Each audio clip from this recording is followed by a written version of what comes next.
I'm just going to change my view.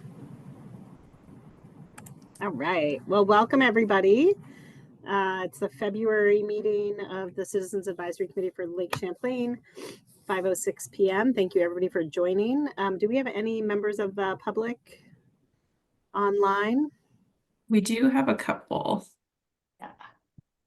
Yeah. Hi, this is Lynn Hale. I'm a member of the public and I'm just listening and learning. Oh, great. Well, welcome, Lynn. Thanks for joining us. Do you want us, is there anybody else on from the public? Yes, I'm from the public. Good to see you all. Jared Carpenter, Lake Champlain Committee, just listening in on the very important topic. So thanks so much. Thanks for joining us, Jared. And I'm Kris Stepenuck. I'm speaking later, but I think I count as a member of the public while I'm here and not speaking from Lake Champlain Sea Grant at UVM. Great. Hi, Kris. Nice to see you. Do we want to just do a quick intro of all the Citizens Advisory Committee members? Let's do it. I'm Denise. I'm the chair.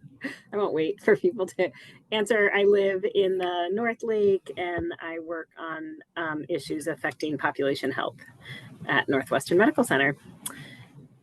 I'll call on you all so it just goes quicker. Mark. Hi, Mark Nod. I am a member from town of South Hero up in the islands.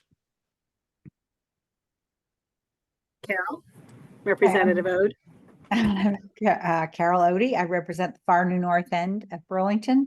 I've been on this council for 8 years. Thank you. Martine. Hi, everybody. This is Senator Martine LaRocque-Ulick. I live in Burlington, not far from Representative Odie, and I am brand new to this group. So thank you for being so welcoming, and I look forward to the conversation. Great. Thanks for being here. Oh. Yeah, sorry. I sit on health, Senate Health and Welfare, and Senate Education. Great. Thank you so much. Hillary. Hi, I'm Hillary Solomon with the Poultney Meadowy Natural Resources Conservation District, and I represent the South Lake area of Lake Champlain.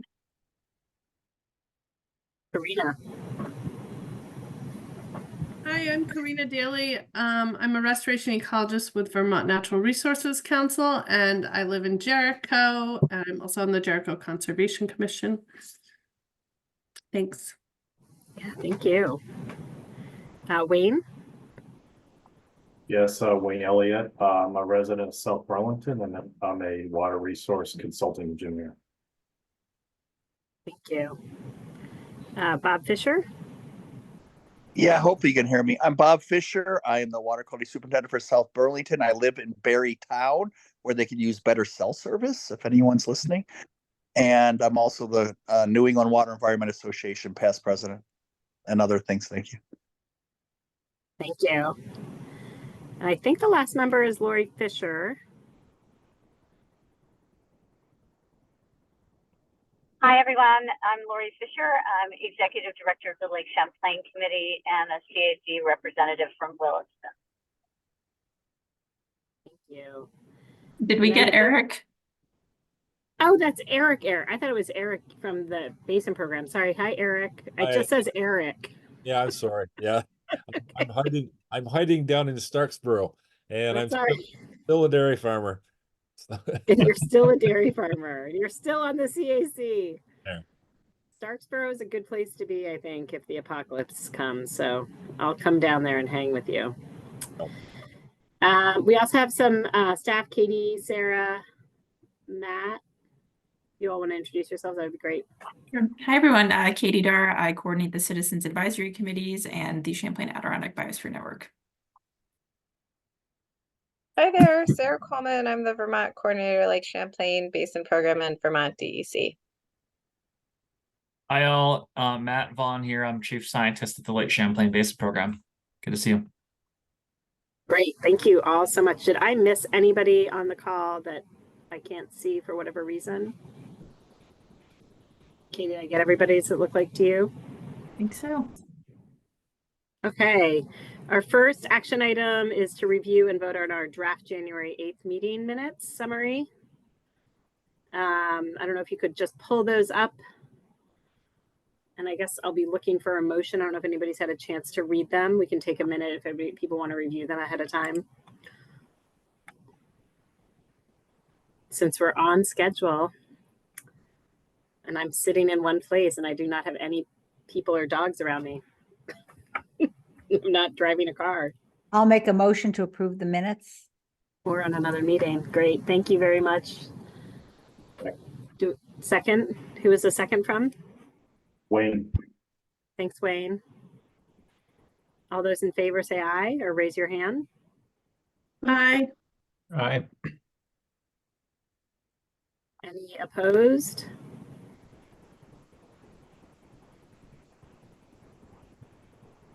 I have one really minor edit. Okay. Number 4, second bullet. I asked about the property transfer tax, not task. Oh, sorry. It's okay. I'm sure that's what it sounded like. You know, it's just a case of Word trying to correct my typo with a different word. Exactly.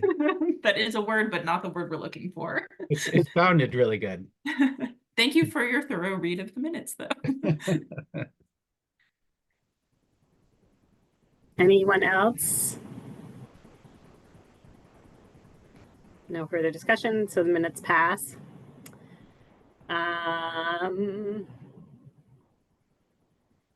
then I think now we're moving on to our legislative, our action plan presentation debrief is the next item on the agenda. And I can kick it off. I was certainly not the only person present. I certainly was not the one with the most expertise in the room or had the value. So first, I just want to say thank you to everybody who was able to attend. It was really nice to be in person at the State House for me this year. Last year, I had COVID and lost my voice, so I couldn't even speak when I was on the TV.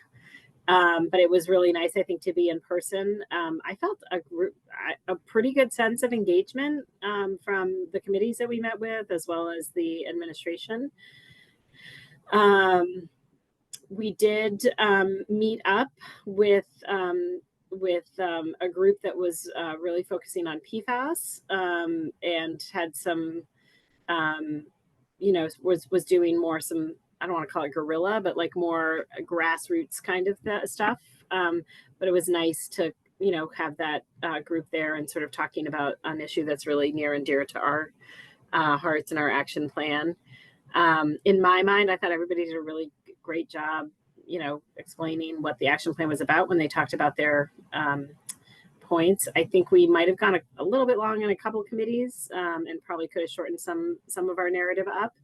But I think overall it felt really good to have the action plan out early. I'm so glad it's done in January. We don't have to worry about it for February vacation week. It's always been a struggle. So I think overall it went well. I'd love to hear from others that were present, or if you've heard anything from people in the State House about our presentation for the 2 days that we were there. Denise, it's Mark. Sorry. Which committees did you guys end up getting in front of? Oh, if I can remember, we had Senate Ag, House Ag. We were in House, or the Health and Environment and Climate, or Energy and Environment. I think they've changed their name. Right. We were not able to get in front of the Senate committee, and that was not for lack of trying. I actually even sent a note to Senator Bray and ran into him in the State House a couple of times, and we were all like, "Hi, Senator Bray, can we come see you?" So we were not able to get into that committee. We saw the governor, we saw the lieutenant governor, Karina. I'm definitely missing a couple more. Is that what you just put in the chat, Katie? And the Speaker of the House. Speaker of the House. Speaker of the House. Speaker of the And House. Commerce. Thank you. Yep. Commerce. Commerce. Yeah. Yep. I lost you all. Hang on. And the governor, lieutenant governor, if you didn't mention that. I did mention them. The governor and lieutenant governor. Yep. Thank you. I cannot see anybody right now. I just lost my whole screen. Give me 1 second. Or keep talking.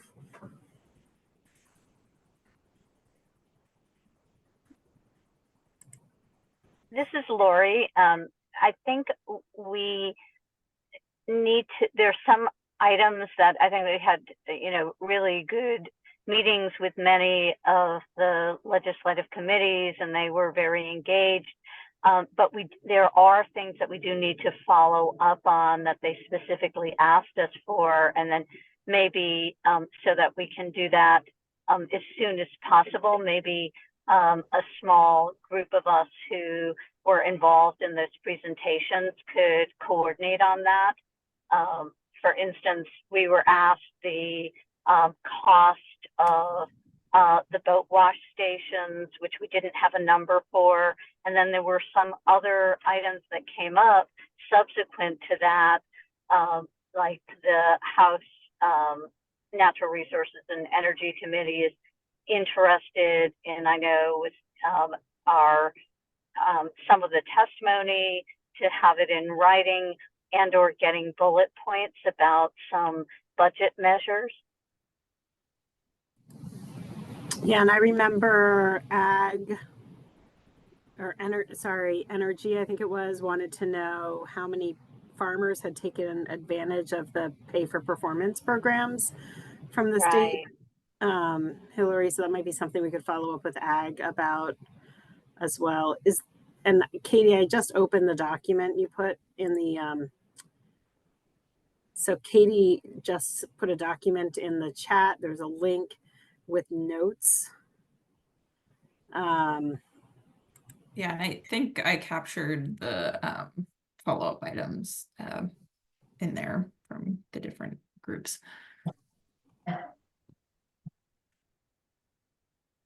Denise, do you want me to follow up with Agency of Ag? Well, I'm just curious, Lori, do you think we need to have a plan to follow up, or do we just, if we have an answer? I think we should do it coordinated as a CAC rather than us individually. I think it has, then we stay true to that we were presenting on the action plan, and that this is action plan, follow up. I guess that would be my recommendation, if we could do it swiftly. And if we, I think some of those things we'll need others to chase down. Like I know, Katie, you were going to try and get the number for the cost of the boat washing station. Yeah, and I spoke with Meg about that today, because there were a couple of follow-up questions related to that in terms of like how many stations would you want and what would staffing look like. But she did make a note that that would be important to figure out in conjunction with the state as well. So I don't know if that's something we're going to be able to get a swift answer to, but we can certainly get like the cost of the unit and some of those easier lifts answered. Yeah, I think we can get some key items answered too. Another thing was that we didn't specifically address, but we might want to in our follow-up. There were VORAC grants for to the tune of, I think, about $6 million.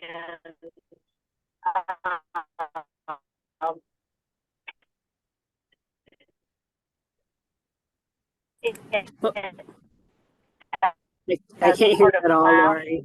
For this year, so that may be something that we do, particularly in light of some of the committee. Pardon? We lost you for the VORAC piece.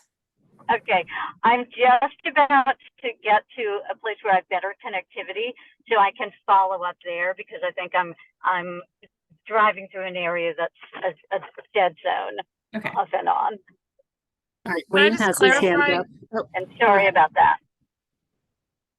I was just asking if I should follow up with the Agency of Ag to figure out the number of farms enrolled, but I'm happy to let someone else do that. I wasn't going to go back to committee with it, just come back to this group with that information. But again, I'm happy to let someone else do it if that's not what you meant for us to do. This is Eric, just the point. I think there's 45 or 46 farms. Okay. And it's, I believe they call it open enrollment. There will be more farms there'll be room for more farms in that program in the coming days, weeks, months, or whatever. Okay. And the other piece I was curious about, I think they capped it at least the first year, so that may have slowed down enrollment too. So those kind of details might be helpful to you. Thanks, Eric. I guess I misunderstood your question, Hillary. So I thought you were asking if you could go but I think inquiring after some of the questions, I think is fine in my mind. I don't think we need to have a coordinated effort for that. So yeah, I think that's fine. Karina, are you high-fiving me on that? Yes, I agree with that. I think Hillary would be fine to follow up on that. I'll let Wayne go because I think, or his hand was up first, but I just noticed something in the notes that wasn't captured, so I'll share that. And I think sorry, Wayne, if folks who are reaching out maybe can CC me on the questions, just so I can compile all of the responses. That makes sense. When we were in front of the House Speaker, she was looking for some of the data on some of the weather facts and things like that. I had just a page of talking points. I sent those to Katie. I don't know if anybody wants to distribute that or not. I mean, if there's anything in there, nothing that's really privileged there, it's all public. So, and then I just wanted to echo, I guess Denise's, it was great to be down there in person again. I think that's absolutely a lot more effective than, a hybrid or doing kind of a remote presentation, and like the schedule too is great. I think just to get out in front of all us this year.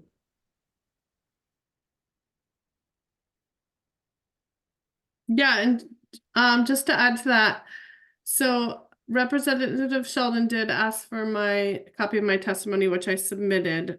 I wrote it up and submitted that. Happy to share that with you, Katie, and whoever. And then the Representative Bongart's, like, sort of as we were leaving, I think he was talking to Lori and I, but he also wanted something in writing, and I think it was related to the fee, the boat launch, or the wash stations. Lori, if you're listening, weigh in, and then also clarifying what the rivers program needs capacity wise. So there's like two parts to his follow-up. And I just wanted to have that conversation with Lori, but she's maybe not in a place yet. Sorry, folks, I'm listening, but your words are cutting in and out. But I should be back in 5, but I can, I don't know if there's, just for efficiency, we want to have a group of us coordinate on this, or even I could stay after this meeting for a bit just to figure out next steps. And sorry to have missed various conversations here. Lori, can you hear me now? I was just asking if you heard clearly what Representative Bongartz asked for. I heard that he wanted clarification on how many full-time positions would be needed in the Rivers program. He wanted that. He also wanted more information regarding things with budget implications, and he noted if we could write a letter to the committee on specific things that we wanted them to follow up on, that would be helpful. Okay, so that's a definite follow-up to do. Yeah. By tomorrow. I could start the coaching thing. Yes, I want to say that if Rep Bongartz gets what we want and the dollars we need and the information that we give him, he will then either himself or somebody on the committee who will be assigned to go to appropriations will advocate for that line item. So the sooner the better. Thank you. Denise, we can't hear you.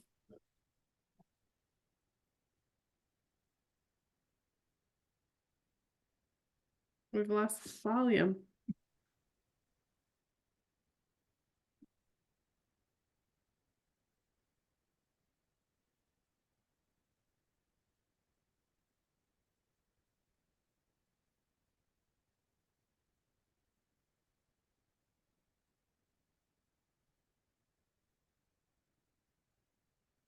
Yeah, she just sent a text that she would rejoin. So then the vice chair should take over at this point. Okay. Well, I guess we're just still discussing how best to follow up, and maybe if that doesn't happen in the time, I'm just looking at our agenda and how we're doing on time. So we have till 5:30. We have a few more minutes. I can stay like 5 minutes after at the end of the meeting to discuss. If that's helpful for others. Hi, this is Bob Fisher. I can do the same. Yeah, I just like to say that, yeah, this is great. I mean, many years, what am I, 15 years here? We're actually getting follow-up. We do need to respond. I completely agree. We need to be timely. And, excellent work, everyone. Thank you.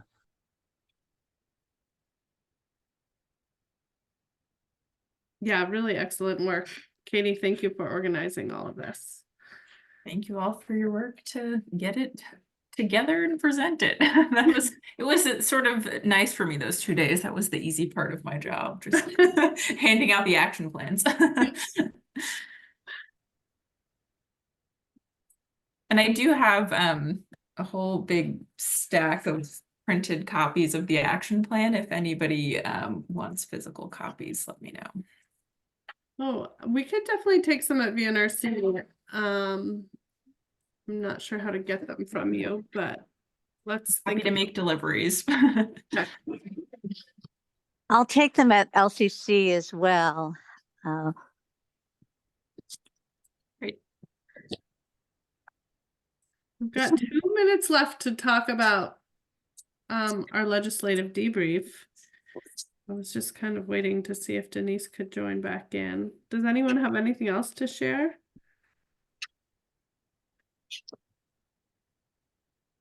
Hi, it's Martine. I was wondering if you are going to talk to Senate Health and Welfare at some point, because we do have a PFAS bill that we're working on. Have you talked with Chair Lyons? I did not reach out this year, just because we got about 8 minutes on their agenda last year.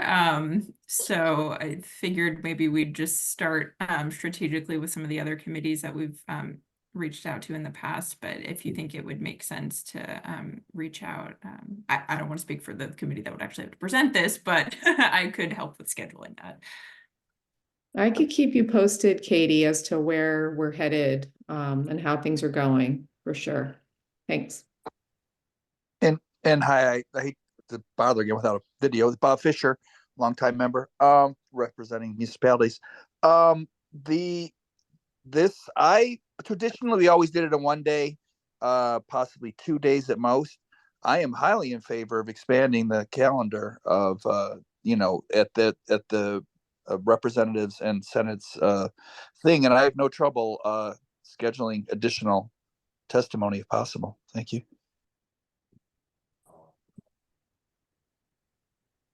Yeah, I think it's great for you to highlight that that's going through your committee, Martine. So that's exciting opportunity for us. Yeah, thanks. And it's obviously it's also an ag bill. So we did sit in, our whole committee went and sat in on testimony in the Senate Agriculture 1 day. So depending on the part of the bill, both committees are working with it. So you actually may have been in agriculture talking about that part of the bill. Did I hear someone say that? We went to both ag committees, Senate and House. Okay, super. So maybe that could be sufficient, but I'll definitely keep you posted. Thanks. We did not discuss that bill with them at all. As I'm not, I was at both meetings. Thank you. Can you hear me now? Yes, we can. Oh, good. That was weird. Like Denise, in your absence, we just agreed whoever wants to stay on for an extra 5 minutes at the end of the meeting to make a plan for responding to some of the outstanding items from our legislative presentations. Great. And what was the bill that you were just talking about that's going to Senate Health? Martine was speaking about the top was it PFAS? Yeah, I want to say it's S87, but I could be wrong. I could look it up, but it is a PFAS bill. We had a PFAS bill last year that focused on PFAS in things like clothing and textiles, and this year it's more around, just day-to-day products and also agriculture products. So it definitely seems relevant to the lake. Let me get the bill number. Actually it's S197.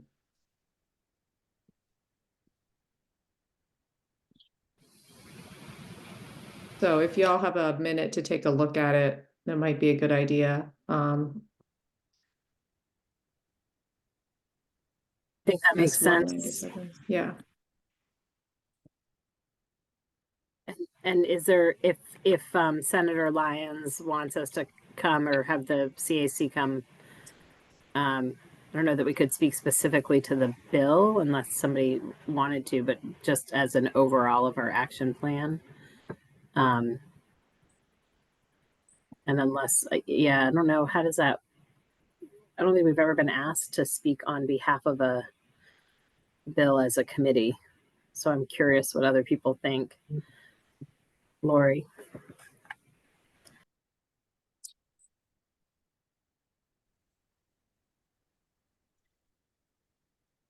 Well, from my perspective, I just think your testimony could be really relevant and very useful. Obviously, PFAS impacts waterways in so many different ways. And so anytime we're talking about it, seems like your voice would be really useful. Yeah, I'd like to add, as long as we all agree as a committee what the talking points are, then that's very appropriate. And hi, this is Bob Fisher. Just for the newer senators now, Senator Lyons was a longtime member of the CAC, so she's very familiar with us. Yeah, I mean, if we can bring some, I'm all in favor of, as I always have been, and being more proactive. And yes, the more we can do for water quality, the better. But obviously, so historically, we've never spoke on any bills, right? But we certainly can testify. Our action through the triumvirate of the three is to produce an action plan, and and speak to those 5 topics. But certainly they would fall under our purview, I believe. Thank you. All right. Great feedback. I think we can pause here on this and pick this back up after the meeting if people want to stay on. I am going to now turn it over. The next thing on our agenda is the long-term chloride trends for Lake Champlain and its tributaries. Dr. Vaughan is here to join us to tell us more about that. And then Dr. Stepenuck is going to be with us to talk about the understanding salt use practices by winter snow and ice management professionals in the Lake Champlain Basin. This definitely came up while we were in the State House. We're really excited to hear more about your research and science on this and what's happening in our basin. So appreciate both of you being here with us today. So thank you. Of course. Thank you, Denise. Good to be here. Nice to see you all. I'm going to try and share my screen. I'm just on one screen. I'm hiding from the kids right now. So hopefully this will work all right. One moment. And I think I'll turn my video off for the presentation if that's all right. I love that you're hiding from your children. There was a scream. I think it was right before I unmuted. So just a second. Great.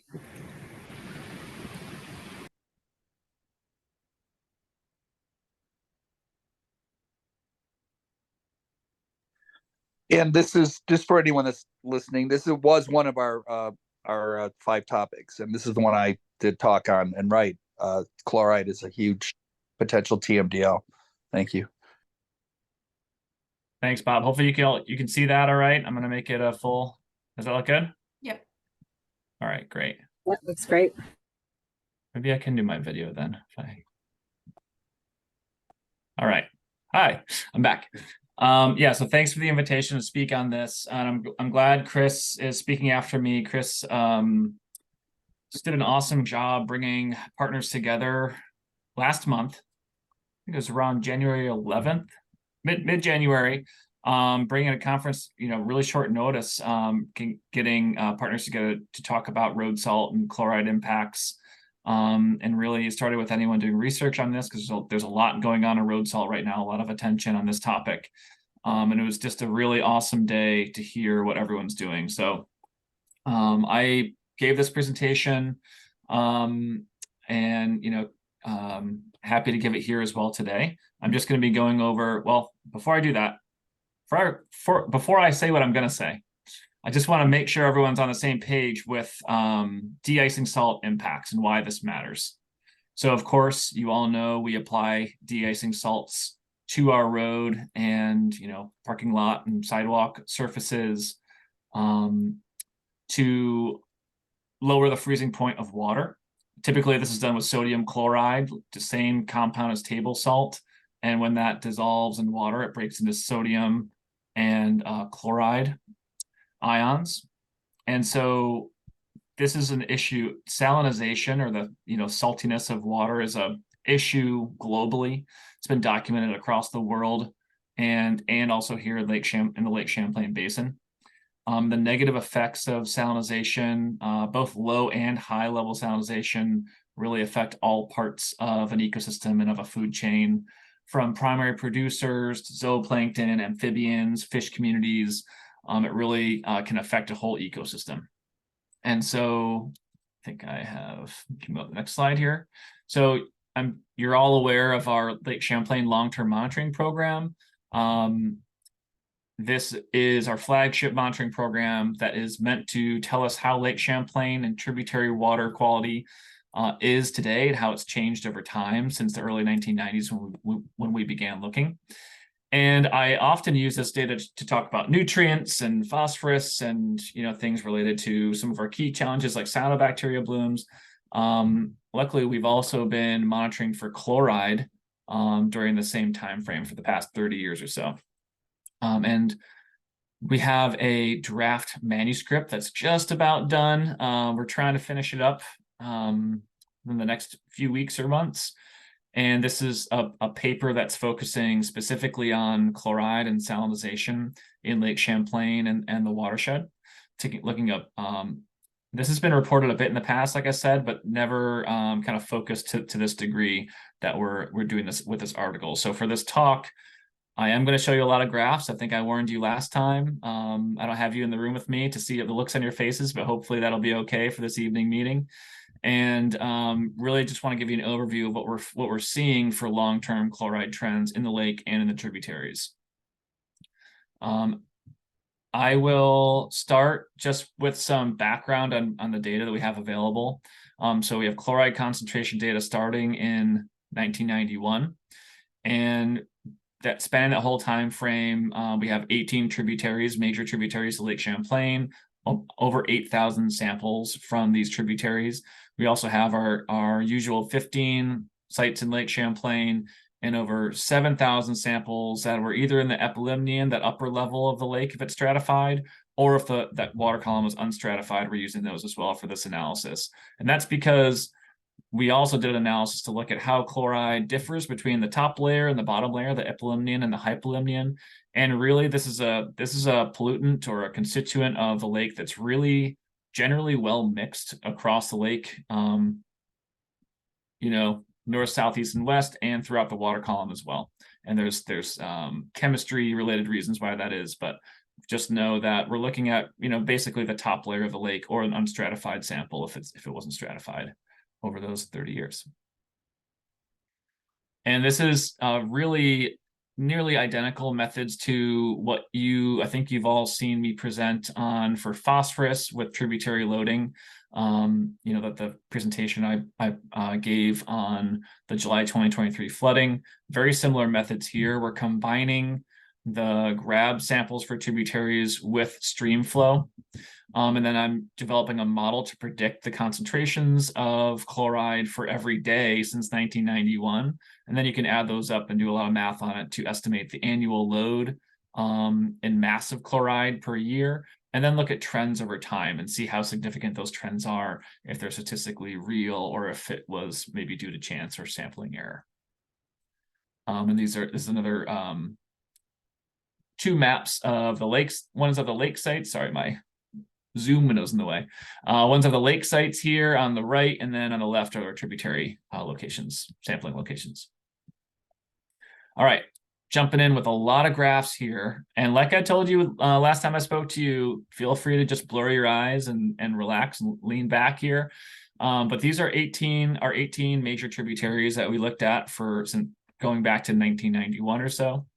And what we're looking at is concentration, annual average concentration for chloride from 1991 to 2022 in this case. And we're seeing generally there is an increase in chloride concentration, okay, for our main tributaries. And statistically speaking, about exactly 15 out of 18 of these tributaries had a significant increase in annual chloride mean concentration over this time period. And you can see that just from the bottom left to the top right, things are going up in general for all these tributaries. You'll notice that the vertical scales for chloride concentrations are different for each graph, and that's just to highlight the overall trends for each of these. But there are major differences among tributaries for the concentration. So if you look at Winooski, for example, generally very high concentrations of chloride in the 20 to 30 or 35 milligrams per liter. And then if you look at picking another one here, maybe the Saranac, you have a significant increase over time, but you're increasing from just over 5 milligrams per liter to 15 milligrams per liter. So we're still lower than a place like the Winooski. So these increases in concentration range from 3 milligrams per liter up to an increase of 19.1 milligrams per liter, which is really, and I think that was for the Winooski. So this is really substantial increases in concentration that have, I think will have a meaningful impact on biota in these rivers, and of course on Lake Champlain as well. So the percentages of those increases are 41% increase to 163% increase, more than a doubling there. Only one of our major tributaries showed a decrease over this time period, and that's the La Platte River here. And the other two were non-significant trends. Now I'm going to show you something that May-Kate Campbell on our team named the Colgate toothpaste plots. If you all recognize the Colgate logo here. And this is kind of a different way to show a very similar idea here. Here we're looking at the probability of exceedance. That's the probability that the chloride concentration in the vertical axis here will be exceeded or will be higher than what you're showing on the graph on any given day. And we broke this up into two time periods. So the kind of pink color is the first half of our record, and the blue color is the second half of our record. So for example, looking at the Little Otter Creek, in the first half of record from 1991 until about 2012, there was about a 25% chance of exceeding 20 milligrams per liter chloride on any given day, on average, I guess you could say. But then in the second half of record, it went from 25% to about 50% chance of exceeding that benchmark. And we drew lines at 20 milligrams per liter and at 35 milligrams per liter because we think these are meaningful benchmarks. 20 milligrams per liter is about the highest you could expect to see naturally occurring in a stream or a river. So if it's above 20 milligrams per liter, you certainly have elevated concentrations due to watershed use or de-icing salt application, most likely. And at 35 milligrams per liter, the higher benchmark here, that is where there has been documented ecosystem harm due to chloride concentrations, or at least lack of biodiversity, for example, due to increased salinization. So these are, we drew these meaningful benchmarks and kind of selected 9 tributaries to highlight here. And looking at another one, the Winooski River is a good example of this. So using that 20 milligram per liter benchmark, in that first half of record, you had about a 50-50 chance of exceeding that lower benchmark on any given day. And then for the second half of record, it was more than 75% chance of exceeding that benchmark in any given day.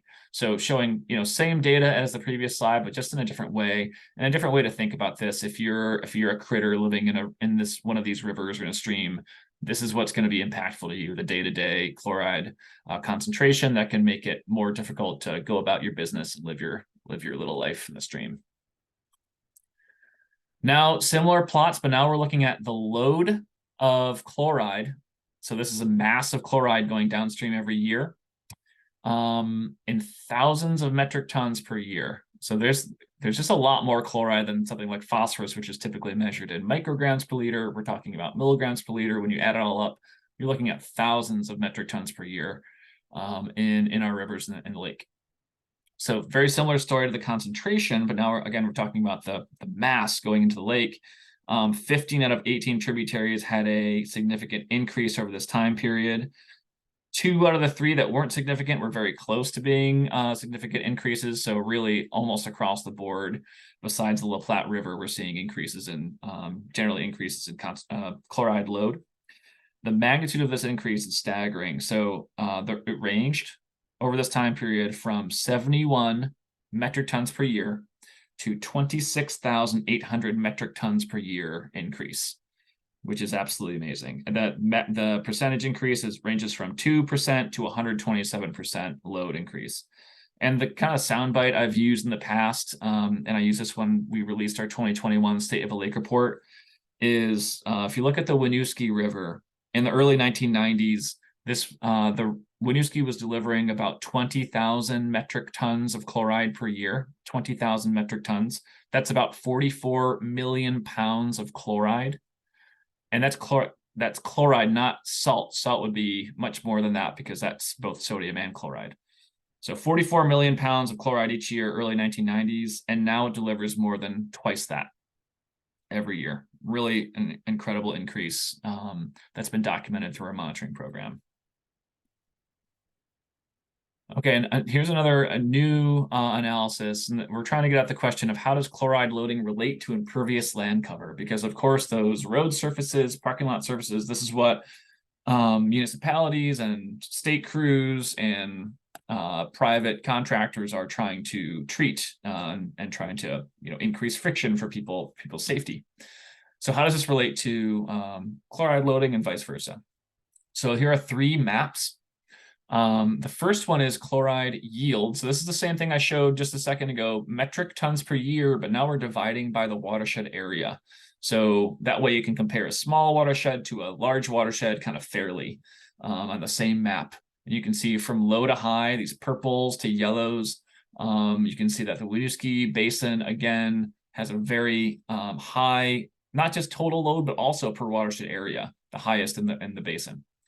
And then the next map is just the percent impervious cover. So this is through the UVM Spatial Analysis Labs land cover mapping that was supported by the Lake Champlain Basin program in 2016 and 17. So this is just the percentage of these watersheds that are covered by hard surfaces, impervious surfaces. The next one is the ratio of the two.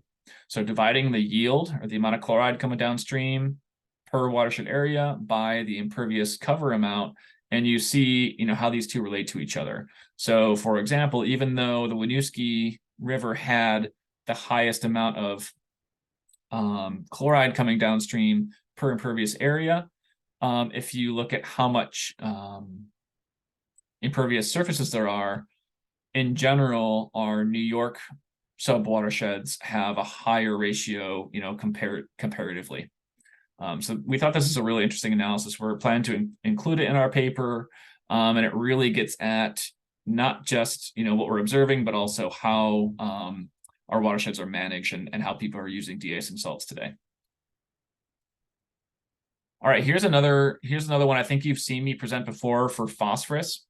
So the question here is, what portion of trends are driven by changes in stream flow versus watershed management?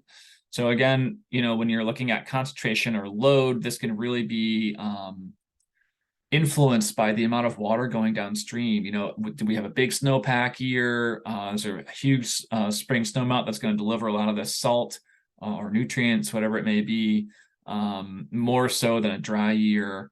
And so we can use some statistical techniques to try to tease out the influence of changes in stream flow over time and changes in watershed management. And the results are really telling for chloride. So again, well, again, I think you've seen me, most of you have seen me talk about this, but to remind you how this works, we have two axes here. The bottom one is the horizontal one is percent change due to changes in watershed management. And so if it falls on this, along this horizontal axis, the changes are primarily due to how humans are using the watershed and changes that might be happening on the landscape. And then on the vertical axis is really, if it lands on the vertical axis, it's really changes are primarily due to changes in stream flow over time, which can be climatic primarily, can also be due to changes on the landscape, but really dialing into changes in flow. And so plotting this is 18 tributaries, and they're colored by whether there's a significant change. So red means a significant increase, black means no significant change, and blue means a decrease over time. So you see that La Platte hanging out all by itself there again. And what this is showing is that these trends cannot be explained by changes in stream flow. They're primarily due to changes in watershed management. And so that's for concentration. This is the same plot, but for chloride loading. And what you're seeing here is that these 18 or 16 tributaries are hanging out in this upper right quadrant, which means that the changes due to watershed management are compounding and adding together with changes in stream flow to create kind of an additive effect where they're both leading toward more loading of chloride over time. If those effects were equal, they would fall on this dotted line.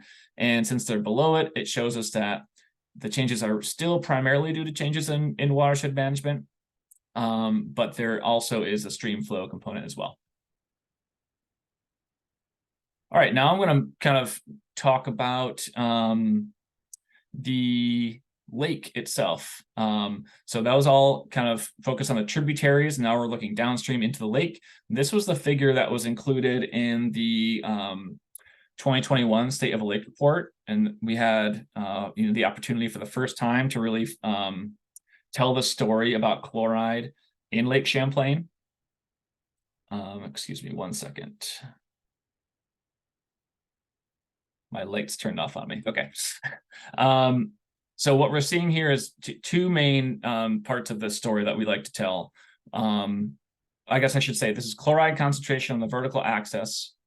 And it starts, around 10 milligrams per liter in the early 1990s.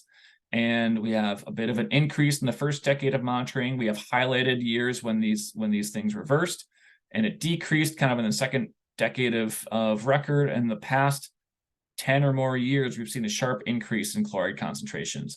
And if you look at the shape of our graphs for the tributaries that I showed, this really mirrors what's happening in our watershed and what's being delivered to Lake Champlain. This is divided up into shallow sites and deep sites because that was consistent with how we were talking about some other things, but this is pretty much true across the board. I'll show another graph that kind of breaks it up by region of the lake. But the two main takeaways here are, one, that although chloride concentrations are rising, we're still well below EPA thresholds for toxicity for fish communities. That would be more than 10 times what we're seeing. So for our higher trophic levels, there's not a concern that there's going to be toxicity for for fish or for drinking water or anything like that. This is really what we're seeing is low level salinization, but of course it's concerning that we have nearly a doubling of what was likely background or historic concentrations of chloride in Lake Champlain. And the second takeaway is I think I mentioned it, just that this trend is changing over time, and that's alarming. And especially what we're seeing in the tributaries, we had an increase and a decrease, and this past decade or so that's really rising so steadily is alarming, and I think requires action. So now this is the same data, but broken up by lake region, the main lake, Mallett's Bay, Missisquoi Bay, Northeast Arm, and South Lake. And here, similarly to the previous graph, I'm kind of marking where there were significant changes in this trend. And so you see it kind of, you know, for most of our regions, we had this kind of pattern where we had an increase, a decrease, and then an increase again. But overall, these concentrations are increasing. And so breaking it up by lake region, we have, you know, increases by about 1.2% per year in the main lake, a bit slower increase by 0.6% per year, for example, in Mounts Bay, and so on. And overall magnitude of increase, we're looking at a 54% increase in the main lake. And then, you know, similar percent increases in other parts of the lake as well.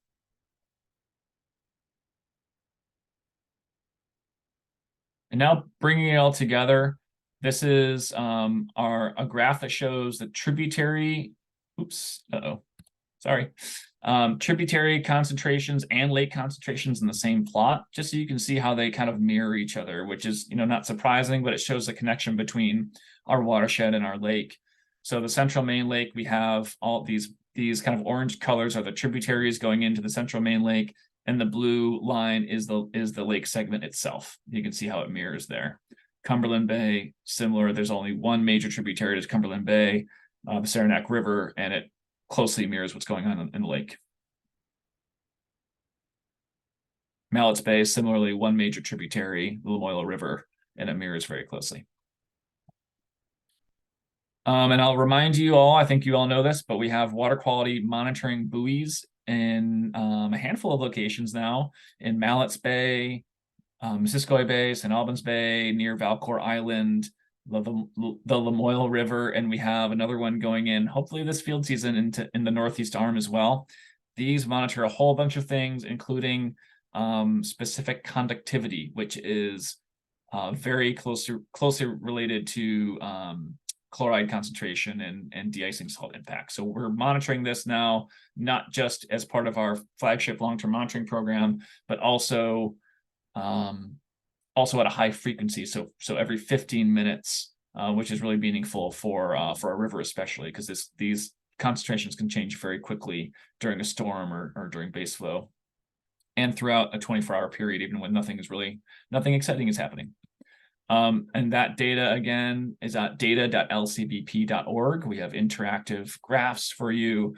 The buoys are not deployed right now in the winter, but they go up in the field season, and you can see the data live there. And Lori, it is fixed. Lori, let me know when it was broken. Thank you, Lori. It's fixed now. You're welcome. Thank you. It's a great resource. Great. So I just want to provide an overview of other things we have going on at LCBP related to road salt work. So I mentioned the journal article that's going to be hopefully out soon. We also have a study that wrapped up recently at Mirror Lake in Lake Placid, New York. And this is a really, really unique study to form a full mass balance for chloride for that system, which is really impacted by impervious surfaces in that small watershed. We have two projects that are just starting up with Paul Smith College Adirondack Watershed Institute. So we have a basin-wide study of chloride data looking at long-term trends to inform BMP implementation. And then they're also doing a study for using downscaled climate models to forecast future road salt use and how that might change as, for example, we cross above and below that freezing point more frequently, and that's going to impact management of road surfaces. And then we also have a study on chloride sources and impacts to macroinvertebrates with Middlebury College. It's just getting underway as well. So we have a lot of, just within LCBP, we have a lot of work going on. And again, Kris brought together so many partners who are all doing work in this area. So an important issue and a lot of attention on it. Also want to mention that, you know, I showed a graph on chloride from our 2021 State of the Lake report. We're now working on our 2024 State of the Lake report, and we are planning to include the chloride story again, at least as much as we did in the past, and if not, hopefully give it some more real estate if we have the space to do that. All right, I think that wraps up for me. I included a photo of me holding my very young son on frozen Lake Champlain in 2019, which is, I think, the last time it totally froze over. So another kind of a climate changey photo for this one. And I see Mark's hand up. Should we go to questions, Denise? That sounds good to me. That was a great presentation. Thank you so much. All right. Thank you. Good. Yeah, go ahead, Mark. Hey, thanks, Denise. Thanks, Matt. That was really great, really cool data that you're working with and having fun with, and it seems really timely. A couple of the charts you put up popped out to me. I just had a couple of questions. One, it just like what's going on the La Platte. Yep. Relatively low load, but really high concentrations, it looked like, and a dramatic reduction. What was going on historically and to now that changed that? And then, you know, the corresponding bay and tributary for Shelburne Bay, they're tracking now, but they were way out of whack historically. Yeah. Maybe there wasn't good tributary data back then. Yeah. Yeah, great question. I'm not surprised that I got that question, because it always stands out. And you know, a lot of the data we have is on the what, not the why. But I do have some ideas. I think because it's such a small tributary, I think it was impacted by point source pollution and wastewater treatment there. And I think there've been some significant improvements in that watershed. And if you look at, you know, closely parse out what happened, a lot of the improvements were in the kind of that first decade and a half in the 1990s. It kind of levels out after that, and it starts to look like the rest of the tributaries, where it's either level or increasing a bit, because it's more dominated by land use rather than point source. So I do think that initial sharp decrease was due to, you know, successes with point source chloride reduction. And then in terms of how it tracks with the bay, yeah, it is a smaller tributary, and Shelburne Bay does have, you know, interaction with the main lake and the rest of the area there. So you know, when you look at Saranac versus Cumberland Bay, it's going to have a, you know, very strong impact. But if you look at La Platte and Shelburne Bay, it might not be as closely tracked. Got it. So two really quick questions, and then go. The other was the changes in Poultney Meadowy. Looked like big increases, maybe not huge loads, but maybe 50% increase in loading. Yeah. And both tracking pretty similarly. And so it may be connected to maybe some of what you're trying to figure out, but what are the parameters, or what are the examples of the watershed management changes when you gave us the twin axis probability? You know, where are the influences? Is it stream flow versus management practices? What are the management practices that you're considering that get lumped into these are behaviors that cause change, either positive or negative? Yeah. Watershed management, which is, I'm assuming it's beyond just we're building more impervious. I see. Yeah. Well, you said it was a quick question. That's not a quick question. Wow. That's a big one. quick for me. Yeah, quick for you. No, it's a great question. And I think, you know, when I say management, it's kind of a catch-all term for anything that's happening in the watershed. So there's a lot of things. I'm sure there are a lot of changes happening over that time period, not just development, but also cultural expectations for how roads should look after a storm, and number of plows, and, you know, salting practices, road crews, funding for Department of Works, Department of Public Works. So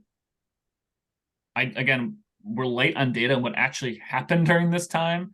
But, you know, what the data implies is that, or suggests, is that there has been an increase in, you know, salt application frequency, amount, in addition to, you know, the roads and surfaces that are there to be salted, right? Yeah. And that's true across the board. And yeah, you're, like you said, I think you're right on that. Relatively low you know, loads, because they're smaller tributaries for Poultney and Meadowy, but, you know, sharp increases going from 2,000 metric tons per year up to 6,000. Was this oh wait, sorry, I have to right plot. Oh, sorry. No, that's right. Yeah. My top of the screen is blocked, so I can't see the scale. But yeah. So again, more of the what than the why, but we can we can hypothesize it, and then the solutions, I think Kris will probably talk about them a bit, but we're looking at solutions like more tracking of salt application, training road crews to, apply judiciously with the right data, the right place at the right time. Brining is a great solution where you can if you have the equipment and the know-how, the training, you can reduce salt or the actual amount of sodium and chloride or whatever other de-icing salt you're using by 40% by creating a brine first and applying the brine rather than the rock salt. Yeah. I'm sure we've all seen that pile of salt that sits on the road after a storm and then is just kind of getting dissolved away, over the next few weeks. That's not doing anything for anyone's safety. It's just contributing to the problem. So things like that. And kind of shifting our mindset. I think this is a really, really visual thing that people can relate to. Anytime you're on the road and you see salt going down, everyone, if they connect that to the health of Lake Champlain, I think that'll be a benefit. It's Denise. I see some hands up, so I just want to make sure everybody has a chance. Sorry, I'm rambling on. Go No, ahead. it's fine. No, it's fine. I don't know whose hand went up first. I will start with Bob. Wayne? Sure, fine. I'll go quick here. So first of all, I'm sorry, I'd never heard this quantified before, and it's my own fault for not reading the data. So you're saying, it's 20 to 35 milligrams per liter, so it's actually like times 10 that to be the TMDL. So it's quite a bit higher. Yep. Yeah. Sorry. And that doesn't affect them. Yep. Go ahead real quick. Let me clarify. So we do not have a TMDL for chloride. Well, I get that. Right. Okay. Sorry. So the benchmarks I was talking about were EPA thresholds for, and essentially they're developed for fish toxicity. So the 230 milligrams per liter as a chronic threshold. And then I think it's 860 milligrams per liter for acute threshold. So I understand. Yep. So those are very, very high. And there will be no effect on. Yep. Just so I'm sorry. I don't want to use. So the macroinvertebrates too wouldn't be. Anyway, I'm not going to touch that. So what about it? And one other one you can't answer really, I'm sure, is but there could be a river TMDL, right, at the Winooski or someone else. Is anyone even anywhere near that? Just off the top of your head. Yeah, and that was a topic of conversation at the conference that Kris put together. Is and something the state of Vermont is looking into. Blaine Hastings and some other folks in the TMDL team were there talking about how they're developing the framework to start, I guess, applying for working with the EPA to begin chloride TMDLs for certain water bodies. And there's at least one that's kind of been in the works for a long time, Sunnyside Brook. So that would kind of be a pilot, I guess, TMDL for chloride. That's in Colchester, I think it is. Winooski, Colchester. Excellent. I was just going to say for macroinvertebrates, that EPA has certainly received the feedback that 230 and 860 are, they're maybe true for fish, but for other trophic levels, we're seeing the research and the body of research has shown that much lower levels of chloride concentration have impacts in the ecosystem wide. And EPA has heard that, and they are developing new benchmarks that they're going to be. I think the draft is supposed to be available late this year, early next year, and so we may see a major change from the EPA. Excellent. Thank you so much. And the last thing is, part of our presentation was, at least the notes that the basin gave me, was I think 75% is residential. And I would just assume this is, on this off the cuff here, this is much like phosphorus. That stuff doesn't just go straight to the lake. It's probably laying all over in the soil, right? We have legacy now, I would think. But I'm sorry, these are huge issues. Let's go on to the next person. Thank you. Yeah, thanks, Bob. I think that's true. And just a few interesting things to think about. It is very different from phosphorus. It's what we call a conservative constituent, and that it doesn't. Unlike phosphorus, which changes forms as it goes down and cycles throughout the whole system, Chloride is very conservative, just kind of moves through the system. So it has the, it can, hang out in groundwater, it can hang out in soil. And actually we see higher concentrations at low flow and lower concentrations at high flow. So it's the exact opposite from something like phosphorus. This has been highly educational. Thank you so much. Wait, do you want to go next?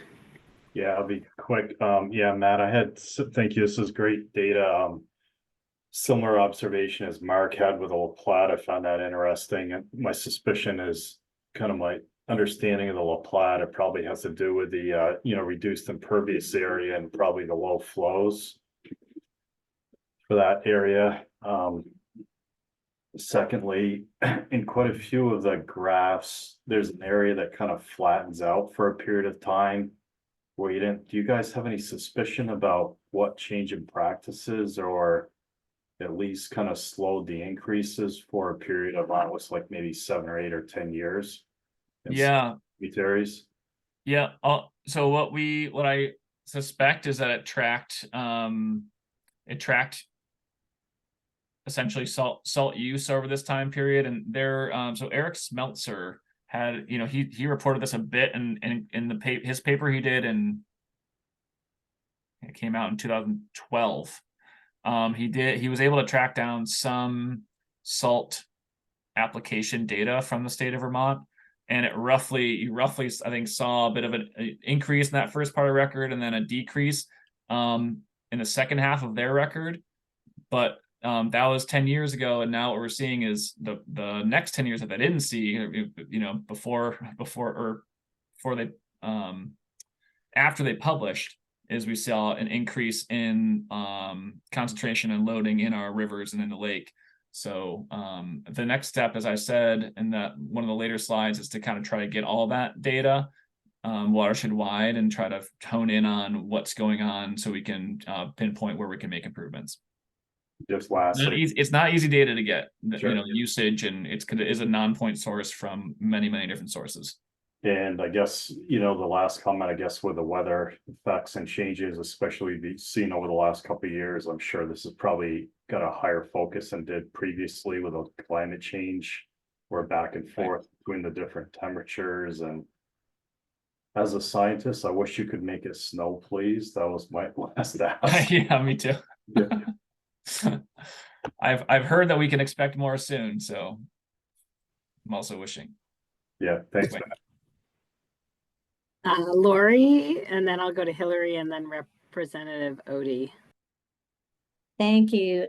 Thanks, Matt. That was great, really helpful. And many of my questions were answered because they were on the minds of others as well. But I just wanted to note a few things here with regard to monitoring, because as somebody who's been working on these issues for many years, we certainly have seen at times a backlash against monitoring and against funding it.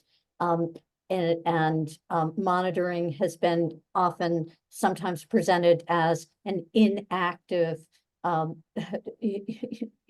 approach to dealing with issues. And I think the data that you're presenting here today, and also the information from the summer floods that you did back in November, really reinforces that. So it's just a note for all of us to keep in mind, because we get pressure at times for on the ground implementation with a lack of understanding of how important this kind of gathering of information is. And I'm really excited to see those buoys out. I think that's a really good use of funds.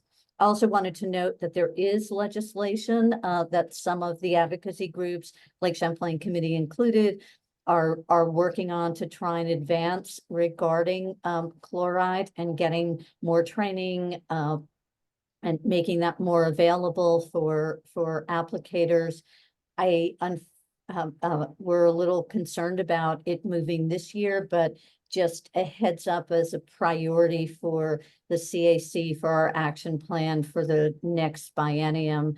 I hope, I'll certainly, as a CAC member, be trying to advance that we make recommendations along those lines so that chloride has more prominence in our next action plan. We've certainly mentioned it this year.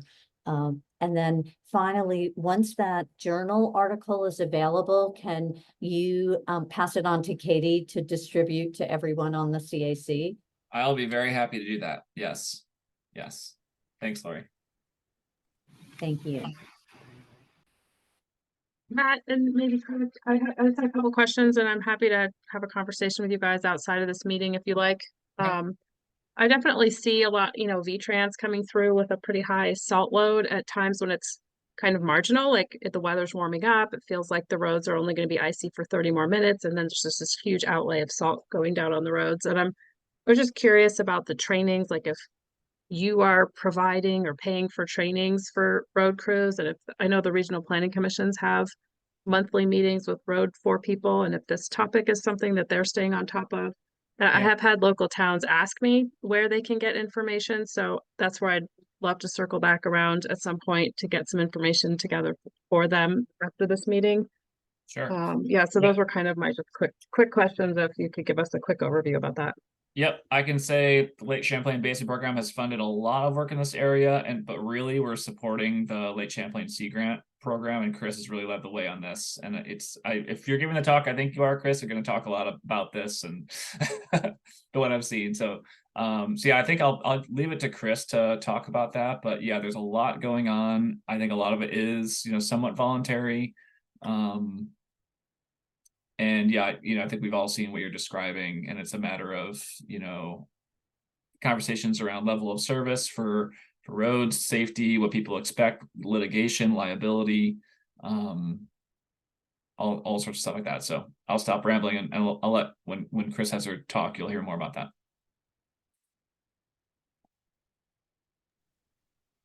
Representative Odie. Thank you. Yeah, I wonder if you could give us an idea of what legislation would be good to try to pass. And then regulations could be written to firm up how salt is used. Or if you think that what exists now is enough. Yeah, thanks for the question. In my role at the Lake Champlain Basin program, I am not able to lobby or say what I think laws should pass or anything like that. I'm available to answer questions, and I guess I'll say, as far as I know, this is not a regulated substance in any way. It's free to use, free to waste, free to overuse. We're seeing an impact on our waterways. The one regulatory tool in our toolbox that's not being used is the TMDL, which is a federal, with Clean Water Act 303D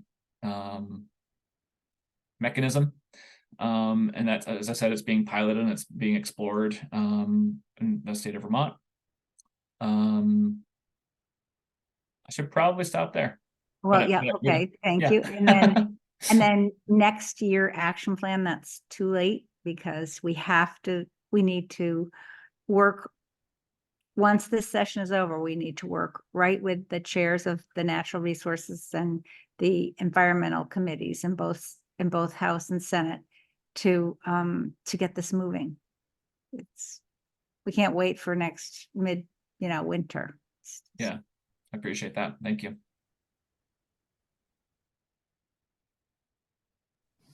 The rest may be old hands. I don't know. Yeah, I don't know. Wayne and Bob, do you have hands or up?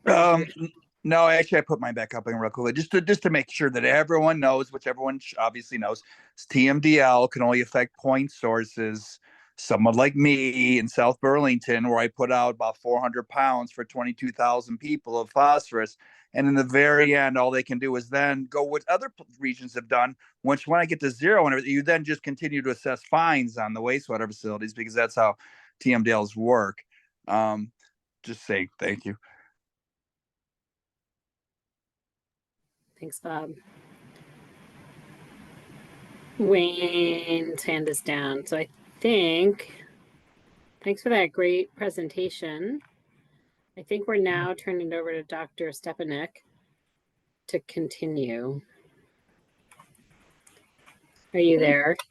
Yeah, thanks so much. Hey everybody, Kris Stepenuck. I work with Lake Champlain Sea Grant at the University of Vermont, and I have an extension faculty position. So that means my work is mostly outwards from the university to the municipalities and working with nonprofits and other members of the public. And so the work that I have done, I'll characterize it as asking a lot of people what they do.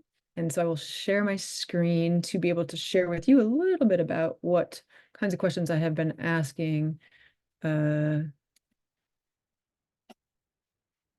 believe you can now see a slide about with the part of campus. Okay, so I'm going to talk today about 3 different surveys that I have done. One was done with in partnership with a graduate student, and so I'll count that one as research. We had hypotheses that we tested. The other 2 are surveys asking people about their practices around road salt use. But as you were asking questions, I actually added a couple slides in from other presentations I've given that I think will add context or maybe give you some more insight into some of the questions you asked Matt. So first of all, I'm going to go all the way back to 1941. And if you didn't know the history of salt use in the United States, it started in New Hampshire on the highway there. And it would be a couple of folks in the back of a truck with bags of salt. And after each mile, the driver would honk the horn and let them know they'd gone a mile. And so they could assess about how many pounds per mile they had put out on the roads. And that was a pilot, I think, in 1938 or 39, and it was starting to be used across the nation in 1941. At the time, there was 5,000 tons of salt used on the highways back in 1940. By 1975, we're looking around 7 to 9 million metric tons. A metric ton is 2,200 pounds instead of 2,000 pounds. And so you can see over time to 2015, it's about 20 million metric tons across all US roads that was the salt being spread. And so you can see there's an increase. The calculation over on the right, the 1975 to 2003, I just looked at what was the road surface area across the US, and the road surface areas increased by 6%, salt use increased by 43% over this 1975 to 2003. So I think that gives a little insight into what Matt was talking about with the increase in salt use and the changes in watershed practices if what is happening across the nation is reflected in Vermont. So the surveys that I conducted that I'm going to tell you about, 2 of the 3. So I campuses across the US about their salt practices and winter maintenance. I surveyed municipalities in Vermont and in the Adirondacks, as well as counties in New York about their use of road salt. And then the graduate student project that I'm not going to share with you the results, but we surveyed private contractors in the basin about their use of salt. And the results of that, we just got published in January. This web link here is giving access. There's free access to that paper until February 22nd to give you the insights of the private contractors in the basin. And I will plunk that in the chat after I am done presenting. So we know road salt, as Matt just shared, is impacting the environment, but also from a campus perspective, and something that drove a task force on the University of Vermont's campus, is it's also impacting infrastructure. So there's degraded building facades, stairways. On the right here is an underground area that is for various systems, but you can see the salt come through from the surface, and it's degrading the metal and other aspects, the concrete in those underground areas. The university is expending millions of dollars a year to fix things that are degrading 10 to 15 years faster than they would have been expected to. So there's drivers both from the environmental side, but also from the infrastructure side. I added this slide as you were asking questions too. There's actually, it's at least 5 bodies in Vermont that are listed as impaired for chloride. This is a Burlington, so you can see this watershed here is Englesby Brook watershed. It starts on the headwaters, the campus, the athletic campus of UVM, and drains to Lake Champlain by Oak Ledge Park. There's also Centennial Brook watershed. It has origins up near the airport, comes by I-89, and then it drains out into the Winooski River. Both of those are listed as impaired for chloride, as well as Muddy Brook in Williston, a tributary to that in Williston, Sunnyside Brook in Colchester, and Potash Brook in Burlington and South Burlington. So one of the, I'm going to hide my, okay.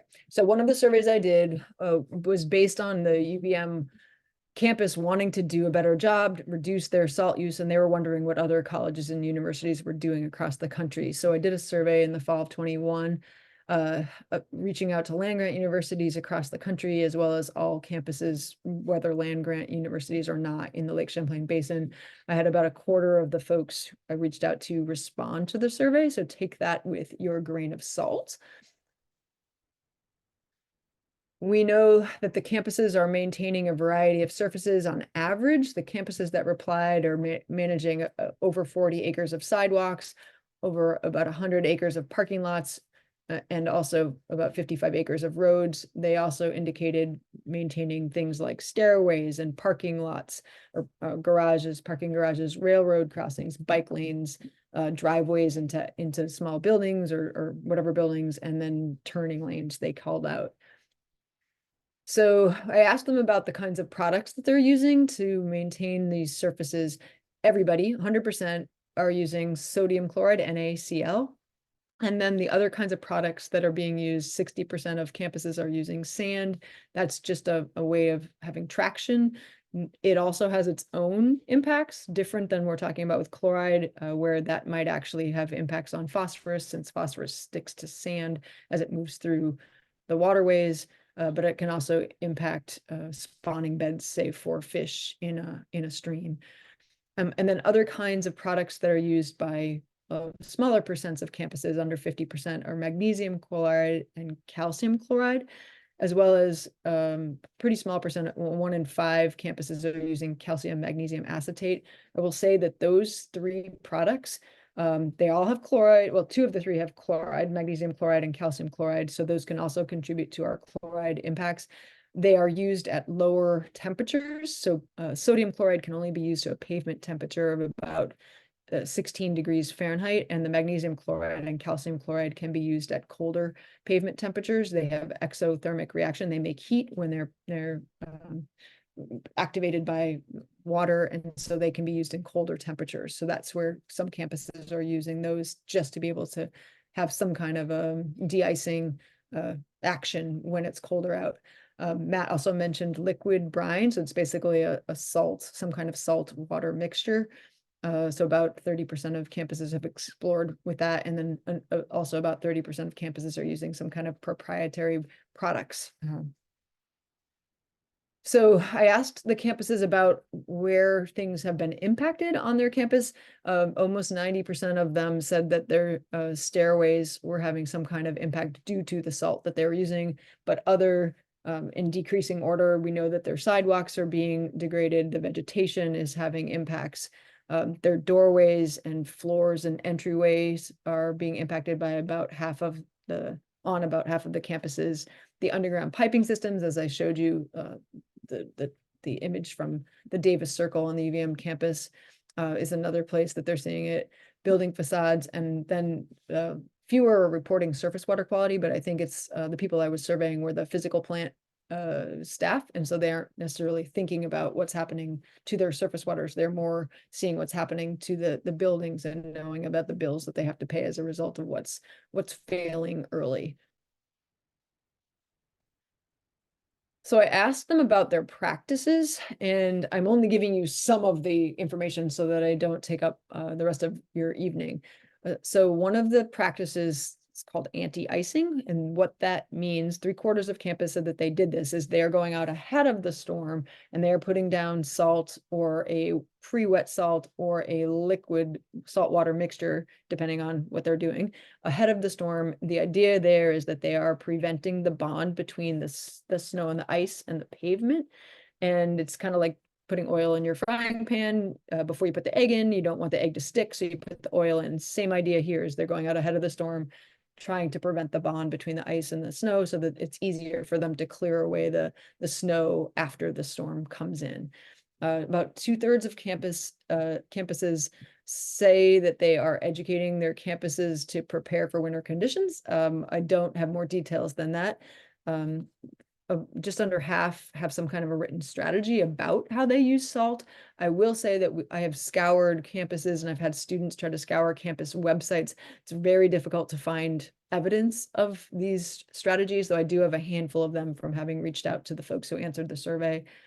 About 44% of the campuses reported pre-wetting or using treated salt. And so this is a really interesting one, where we have examples from municipalities, and Hyde Park is the example from, I'll talk to you about the municipal survey in a minute, but basically what they're doing is, rather than putting down dry sodium chloride or other dry salt, they wet it first, generally with a saltwater mixture.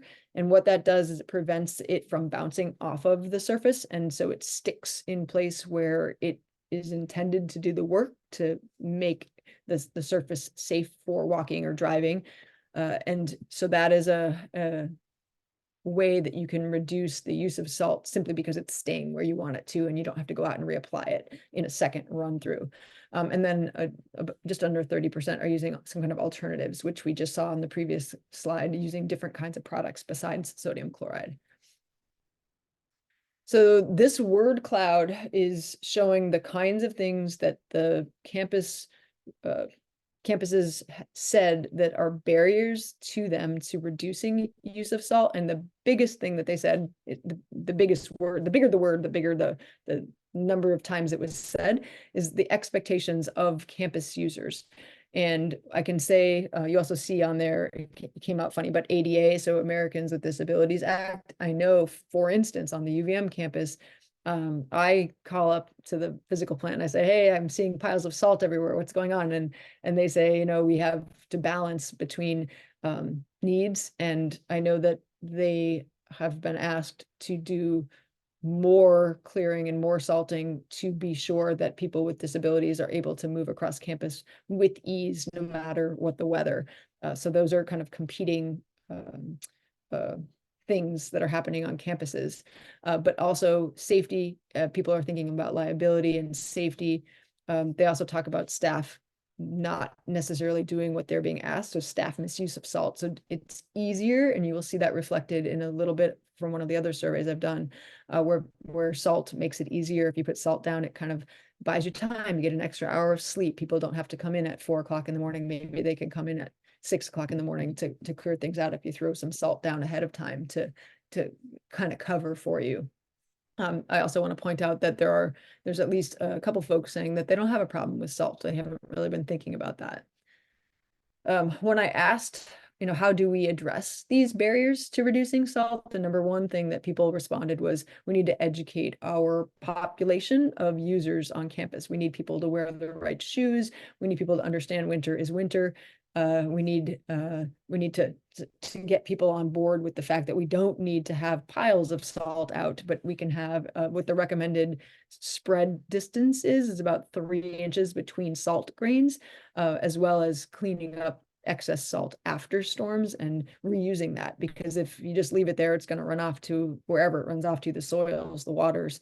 And so if you can clean up afterwards. So these campuses are aware that we need education.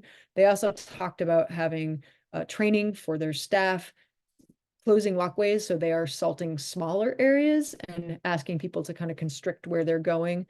Also thinking about reporting and having that as an option where people have to say how much they're using. I know at the municipal level, an example is South Burlington has been recording and tracking the salt use per truck on every every route that they run, and then they actually post that amount of salt used on the break room door, and so the drivers can give each other heck if one driver has been using a lot more salt than others, and they can kind of ask, what's going on? Why are you using so much? So reporting and kind of putting things out there for people to share how much they're using is one of the suggestions that they had. So I asked them about, what's driving your use of salts in the wintertime, and they could answer for each of these options: liability concerns, campus users are not being prepared, or salt simplifies the process. They can say this is a great concern, great driver of our use of salt, somewhat of a driver, a little bit of a driver, or not at all a driver. And so what you see here is over 80% of the campuses say liability concerns are really what's kind of driving the bus. But about half of them said campus users aren't prepared to a great extent, and then about 60% salt simplifying their process, their job, again, buying them a couple extra hours. So then moving on to the second survey is reaching out, and this was a project I did in partnership with the ADK Action, and that was funded through the Basin program, and talking to municipal and county snow and ice management professionals about what practices they're using. So we reached out to over 200 people. We heard back from between 3 of the counties of 9, 10% of the New York municipalities, and 15% of the Vermont municipalities that we reach out to. So again, with a grain of salt, this is a glimpse into what's happening. We did do follow-up phone calls to get more input, but I have not yet incorporated those results into what I'm going to share tonight. So for each of many of the following graphs, not 100%, or slides, I've got the New York municipality results kind of in that kind of yellowish orange color to the left. I've got the New York County responses in the kind of greenish color, and then the Vermont municipalities in the darker burnt orange. And so what I wanted to know in this question was, what are you using to manage snow and ice in your either municipality or county? So we see in the New York municipalities, almost all of them, or 100% of them, are using a salt sand mixture.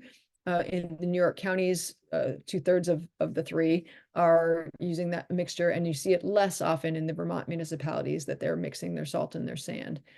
We see all of the New York counties using sand. We see 3/4 of Vermont municipalities using sand. There's about equal miles of road in Vermont that are sand roads and not paved roads. There is not salt used on the sand roads because that would cause icing problems and challenges.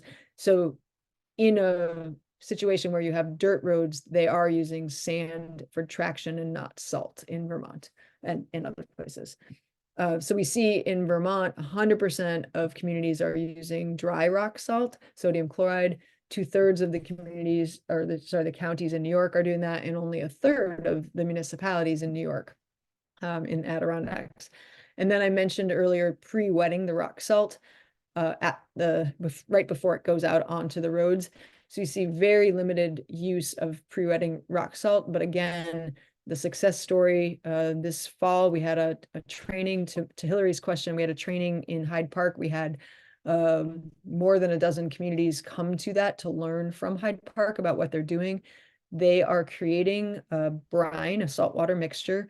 It's a 23% solution that they take, and they aren't spreading the brine directly, but they are instead pre-wetting the dry rock salt right before it goes onto the road to prevent the bounce off. So again, very small percent of the communities are doing that, but there is Hyde Park has demonstrated a 40% reduction in their salt use since 2020 as a result of doing this. And they say it comes down to it's in addition to the rock salt or the salt not bouncing off, they are measuring pavement temperatures. They're making decisions about when they salt based on pavement temperature. And even if they can save themselves one repeat run of salting per in a month or 2 in a month, that is saving them a lot of salt use. And so prevention is the key to being able to save that the use of salt. We see a really small percent of Vermont municipalities using brine. In part, my understanding is that has to do with the state having used brine in the early, I think, 2010s or maybe late 2000s, and having a lot of challenges with that, especially with consumer and public opinion about the use of brine. And so the municipalities are really staying away from just the saltwater mixture. Here in Vermont, you see a little bit higher use over in New York, and there has been good success, 25 to 40% salt reduction by using a brine mixture. But again, there's been challenges here in Vermont. And then the final one, this calcium chloride and magnesium chloride at the far right, again, those are used at colder temperatures. So you do see that happening, particularly the magnesium chloride in about a third of Vermont communities, but not at all in New York. So on average, municipalities in both the Adirondacks and Vermont are spreading about 957 tons of salt per year. And the way that that is calculated, I asked the communities how they are tracking use of salt, and I will note that many of them are simply estimating the amount of salt that they use in a winter based on the amount that they've purchased and the amount that's remaining at the end of the season. So we see 100% of the counties in New York doing that, over 50% of the New York municipalities, and around 40% of Vermont communities are doing that. We also see to the far right that about 40% of Vermont communities just aren't tracking use of salt. In the middle of these graphs, what we like to encourage is that communities have tracking devices on their trucks so that they can know how much is going out. And then, so we see right now in Vermont, about a quarter of the communities are doing tracking, but also having what's called a drop test. So calibrating their equipment, they need to do this thing called a drop test to know how much is going out in a certain amount of time at the opening level of their how wide the door is open on their truck to let the salt out. And so we know that only about a third of Vermont communities are calibrating, and fewer percent, a quarter, are actually tracking the salt that's going out. And so this is maybe number one, is an education side, is asking them to track so that they can know how much is going out, so then they can make a decision about how to do less. If I asked them about kinds of best practices that they might be implementing, and it was a set list of kinds of best practices that they could use. The top ones that are used, and on the percent side, it's New York M, that's the municipalities, New York C is the counties, and then Vermont is the municipalities. So adjusting the type or the amount of product based on the road conditions is the top thing that's happening kind of on average across the three. But if you look in Vermont, I'm going to go to the third row down, they use equipment that could be allowing for adjustable application rates most often. So 95% of the Vermont communities have the ability to adjust the rate of salt going out. 94% of the Vermont municipalities are covering their stored product, which is great. You don't want that to be rained on or snow, have the runoff out of their salt piles. And then 90% are actually adjusting the type or the amount of product that they're using based on the conditions. Again, just speaking about Vermont municipalities. Other things that are happening pretty often is using detailed weather information. So the state has what's called RWIS, Road Information Weather System stations, and those kinds of detailed weather information can help those doing the maintenance know pavement temperature conditions. They can know if it's a freezing rain or if it's a snow, if it's turning to rain, what the temperature conditions are in micro areas, to be able to inform what they're doing. And then you see, just again, looking at Vermont municipalities on the right, smaller percents, less than half of the Vermont municipalities are using kind of new technologies that allow them to clear snow more effectively. One that I know south of Burlington has had extremely good success with is using a segmented plow. So if you think of your fingers as different pieces of the plow, rather than having one big plow, they have a lot of little pieces of their plow, and it can really scrape the road better. And they feel like that, as well as a secondary plow. So they have a plow with literally one plow at the front of the truck and one plow kind of midway back on the truck. Those two technologies have helped them save more salt than pre-wetting the salt like Hyde Park is doing, and having it not bounce off, though that they also say is an effective way of helping them to reduce their salt use. You see, again, only a third of the communities are pre-wetting salt at the spinner, so there's a little bit of difference in my survey numbers, which I haven't analyzed why there's a difference there.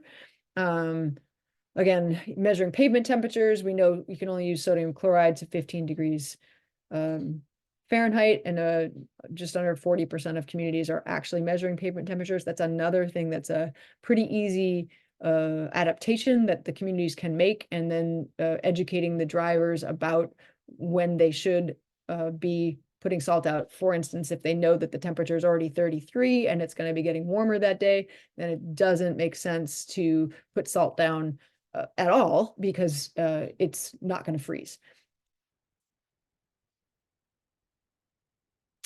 So I asked them about their motivations to reduce salt in the winter, and I gave them a selection of options. Would you be motivated to reduce your salt if it's cost you less, if it reduced impacts to infrastructure like bridges or other your trucks even, if it reduced impacts to the environment, if it was protecting human health, or if they were able to be recognized for using sustainable practices? And so I have, again, the question of this would be motivational to a great extent. This would be somewhat of a motivation. It would be a little bit of a motivation, or it wouldn't be a motivation at all. And so what you see for New York municipalities, they were most motivated to protect human health. About 50% were very motivated by that, and over 80% were somewhat to very motivated to protect human health.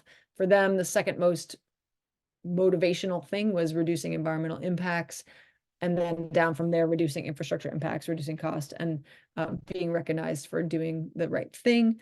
When you go to Vermont municipalities, we see that the number one thing for them, again, about 50% to about 80% of, somewhat to a great extent, wanting to reduce costs for their communities. For them, secondarily, not that far behind, is protecting human health, and then very similar in response to reducing environmental impacts. And an interesting, higher percent of the Vermont communities interested in being recognized for doing the right thing than we saw in New York. And then I asked them about barriers. So what is preventing you from reducing your use of salt? And again, I gave them options that, is it public opinion? Is there liability concerns? Is it that salt just makes your job easier? Is it there's the cost of alternatives is actually a lot, and so therefore you don't use them? Or if they don't use their budget allocations, they'll lose it, was the other option. And so what we see in New York municipalities is liability concerns were driving the similar to the campuses. Over 60% said that's a very big driver of why we are not reducing salt. And then kind of the other ones were smaller percents, just about 25% found it to a great extent, the cost, the public opinion, salt making the job easier, or losing their budget allocation. When you go to Vermont, you also see liability concerns being the biggest driver. Just under 50% felt that was a big driver. Cost, again, coming up is being a barrier that, for instance, acetate, I skipped that on a previous slide, but acetate is a non-chloride based option, but it's much, much more expensive than road salt sodium chloride is. And so that is something that is driving the bus. Also, the cost of investing in new technologies is difficult. So that's something that could be, I've heard of the state having support for municipalities to be able to get like an 80-20 support for investing in new technologies for other kinds of clean water projects. And so that's a driver where a brine system that they could use to make brine and then pre-wet their rock salt costs between $40,000 and $100,000, depending on how much they're going to be making or needing to use brine, plus the temperature sensors, plus being able to track their salt. So there's a significant cost to invest initially to be able to use new technologies. And so that's hard for Vermont municipalities to be able to take on because of their budgets are being taken in many different directions. You'll notice here that the Vermont communities are not all that worried about losing their budget allocations, which I think is interesting. Over 50% said it's not at all a concern to them. So I think that's great. And then I asked them about options of, what could help you to reduce salt use? Would it be training for your staff, or having assistance to develop some kind of a management plan, or having money to get this updated equipment that I was just talking about, or having more weather stations where you can have those micro weather forecasts to tell you about a certain place, a certain hillside or a certain high traffic use area? Would it be support of local leaders? Would it be having additional staff to do the work, or some kind of a public education campaign? And for this one, I didn't separate it by Vermont and New York. I kind of talked across the board. And the number one thing that people said, and this is 70% of those who responded, is we need money to be able to buy updated equipment and use these new technologies. 66%, 2/3 said we need a public education campaign so that changes people's expectations. They aren't expecting bare roads, and they know that it's winter and that we can have safe conditions, but we don't need piles of salt conditions. And then just over half said more staff to share the workload. So the key takeaways is, and I didn't share with you the private contractor results, but I will say that they were similarly reflected across here as what you saw with the municipalities and the campuses, where liability is a driver. I know from the private contractors that they look at one another, and they look at other professionals who are doing salting, and they're looking to see what happens to those other folks. And if something works for somebody, then they're more inclined to try it themselves. And so one of the things we're trying to do is really tell the success stories of the communities that have been able to use new technologies like South Burlington, like Hyde Park, and then bring in other communities to learn from those folks. So I'm saying lots of room to educate and promote the use of brine or pre-wetted salt. Again, let's sell what Hyde Park has been able to do with their 40% salt savings. And we know tracking use of salt was very limited, and there's an interest to be able to get money to be able to try it out, do the right thing. I've been in communications with Chittenden County communities, and there's a number of them interested in entertaining the idea of a shared brine system. And we're trying to figure out how we can pool funds or find state funds or other foundation funds to be able to help offset the costs, so they can dip their toes and try the technology and see if it works for them without having $100,000 investment cost up front. We also know that there's a little bit of differences in the motivations to reduce the salt use across the target audiences. The liability is a really big driver for many of the target audiences. And there's pretty much universal interest in having education campaigns for the public, to be able to have the public change their expectations to help the people who are the professionals be able to reduce their use of salt. So that is the slides that I have. I will stop sharing if I can get that screen to come back, which maybe Katie, can you help me? Because I hit it and now I don't know how to get it back. I think I stopped your share. Okay. All right. Thank you. And I will drop in the chat the access to the private contractors paper that's available again through February 22nd. And also one question, Katie, is it okay to reply all to your email that you sent with the agenda? I have, for the summit that we just had, the Symposium of Road Salt Research, I put together a bibliography of all the road salt research that's happened in the basin since like the 1970s. And so I can just ship that to everybody with links to the papers if you're interested. Yeah. Okay, I'm seeing some notes. Okay, so I will do that after we're done. So I'm happy to answer questions. Lori's hand. Go ahead. Oh, I think You're muted, Yeah, Lori. thanks. Yeah, it's a little slow. Thank you, Kris. That was terrific. And thanks for your longstanding interest and work on this. It's really been terrific. And I know you honed your expertise out in, I think, Wisconsin. I'm really grateful to have you bring it here and keep sharing that information. I'm wondering, you mentioned a number of different options for municipalities to further reduce the salt application or fine tune things. And I'm wondering, what are the big ticket items? Because in some cases you noted, this is pretty easy to do, but what are the things that really cost a municipality? Yeah, so if they were going to try the brine, if they're going to follow what Hyde Park has done, again, depending on the size of the system that they would get, if they got one, I forget the gallons that it makes, but the smallest one from one company is about $36,000. The one that Hyde Park is using is around $100,000. And then there's an investment for you not only use this brine to pre-wet, but you also have investment in the temperature sensors and some hoses and nozzles on the truck, as well as, buckets and things to store this brine in or containers. And so that is around $8,000 a community to get those things. So if they were going to follow suit for Hyde Park, it's around $110,000 to get the kind of higher level brine making system, just makes more brine. If they were going to invest in segmented plows or secondary plows, I have heard a really big range of costs for those. I've heard everything from not that much, like $4,000 to more like $25,000. So I think it depends on the company and what it's doing. So there would be potential investment costs, say in the $50,000 range per truck. For some of the new technologies.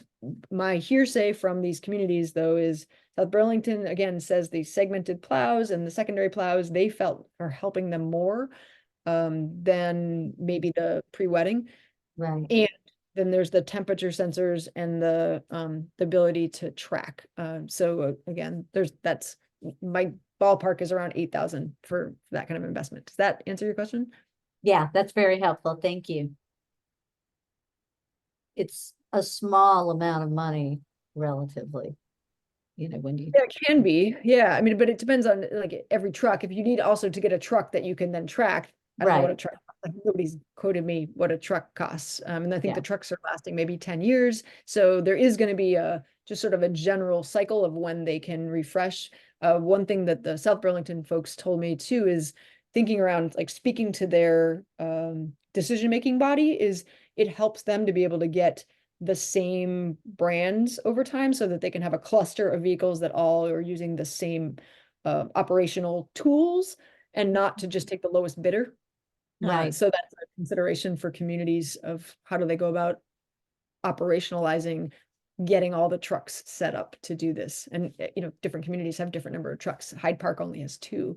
I think South Burlington might have 11 or something like that. So it's different costs for the different communities. Right. But that's also where state agency leadership could come into play too. And there may be a real opportunity to pull resources, secure a contract, that would help the municipalities. The communities have brought that up in conversations we've had in November and December, that they wondered about that having power in having many communities wanting to invest in certain similar kinds of things and having a statewide contract. I don't know if that's a thing, but they said, if that was a thing, they wouldn't mind that. I should be able to, seeing Wayne's comment. So Todd Law and Todd, the other Todd, whose last name is failing me. There is work. I think the state is using brine to pre-wet at the spinner like Hyde Park. And my understanding is that there's a number of different spots they have around the state where they have brine systems. So that I think that I thought that they were doing trainings, but it would be for the state, not necessarily for the municipalities, to the best of my knowledge.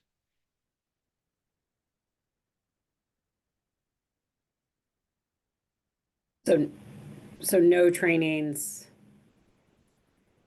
currently that we know of to the local municipalities. Is that what you're saying, So Kris? I've Sorry. done trainings for local municipalities, like Hyde Park, we did one in the end of October. We had 60 people there from, more than a dozen communities. And we only started advertising a couple weeks ahead. I guess that's how I do all my stuff, is plan it at the last minute. I don't know. So we plan to do more similar trainings in the coming year.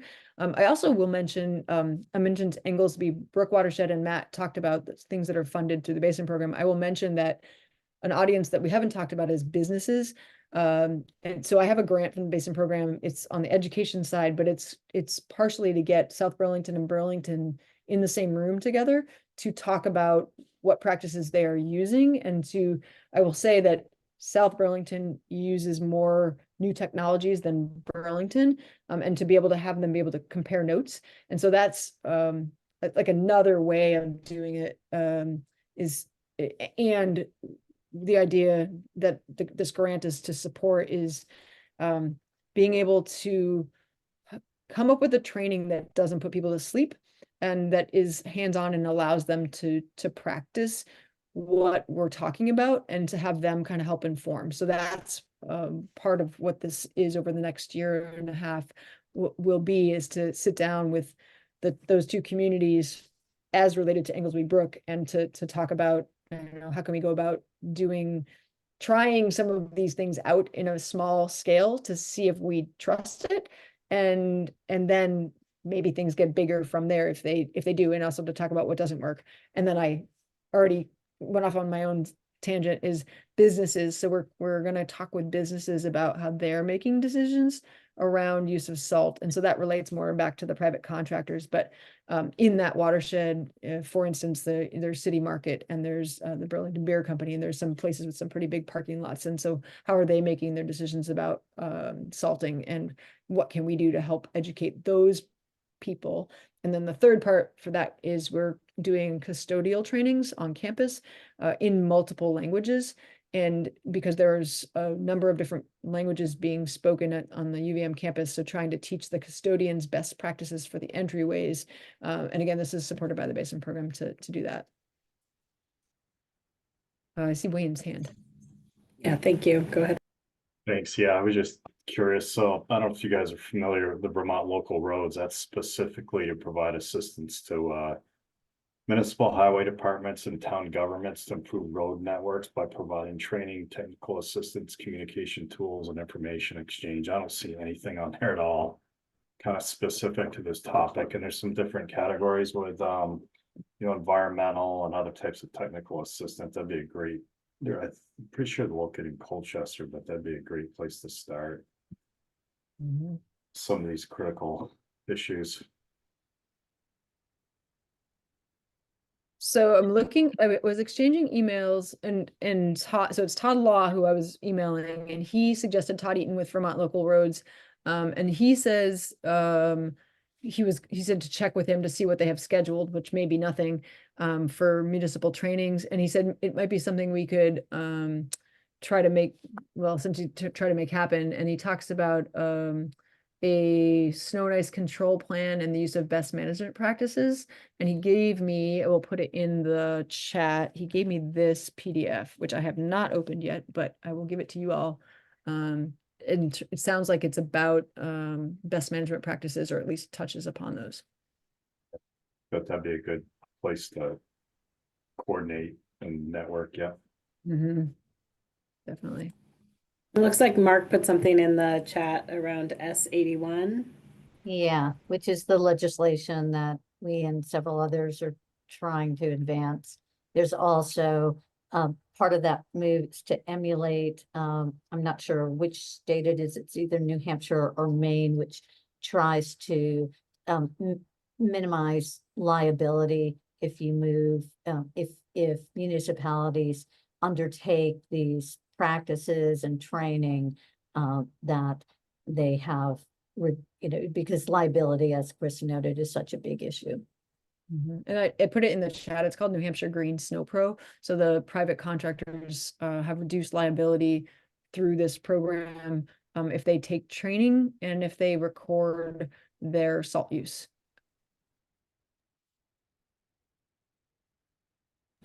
Great. Thank you. That was amazing. The research you're doing, the survey, I mean, that's amazing work. So thank you very much for all of that. Does anybody else, we're a little over time. I just want to be cognizant it's 7:05. We did have a couple last things to talk about regarding membership. Is it membership and recruitment, Katie? Yeah, so I think everyone should have seen in the email, not the last email I sent you all, but a couple before that probably, Breck Boughton has been appointed as a member of the committee effective January 10th. So he applied last summer. He can't join us today because he had a pre-existing scheduled vacation in Mexico, so we let him off the hook for this one. But he'll be joining us at our March meeting. So we have one vacancy left to fill, have received 2 applicants for that position. So between those, all applicants we've asked them to get their materials in by February 29th. Then between that date and the March 11th meeting, I think the plan is to have a subgroup of the committee members review and talk about those more in depth. And I think we'll share with everybody, all the members, the materials so you can review them. And then at the March 11th meeting, figure out who the CAC would like to endorse for membership on the committee. So the announcement is on the CAC's webpage. There's the PDF is linked there, as well as the what's it called? Form, the Google form, there we go, that folks can submit their materials through. The Basin program has shared this on social media. I've submitted it to a couple of different professional group civic engagement boards and things like that. So I'll just invite folks to continue to share this opportunity within your networks and beyond. And, you know, I'm pleased that we've got a few applicants already, so that's nice. Exciting, that's great. Good, yeah, and Katie and I and Karina, I think you were there, Karina, I can't remember, met with Breck Bowden 2 weeks ago to talk through kind of membership and what it means and the schedule of meetings, etc. So I think he'll bring a really nice depth of knowledge and information to this committee since he was involved with the Sea Grant for so long. So anything else before we wrap up this portion of our meeting? I just want to thank the presenters again for coming and sharing this awesome work that you're both doing. And the data is just so compelling as to why we actually need to be a little bit better and do things differently. So just really appreciate everything that you're doing. Yeah, it's awesome. Anybody else have anything to say or share? I'm sorry, I'm so tired all of a sudden. I think all that data, I'm like, oh my God, my brain. Yeah. So I'll just share, I'll send this out in the follow-up email too. We're trying to group the meeting themes by the action plan priorities. So the next meeting in March, we're planning to focus on climate resilience. So Sarah and I have been in touch with Denise and Karina about potential speakers on that topic. So I'll share the draft schedule as well in the follow-up materials. If anyone has some suggestions also I would say for speakers, please reach out to Katie or Karina or I. And are we going to meet after this meeting shortly to our legislative I think can we just keep okay. Can we just keep the Zoom open, Katie, or do we have to like get off at a certain time? Nope, we're good. No, okay.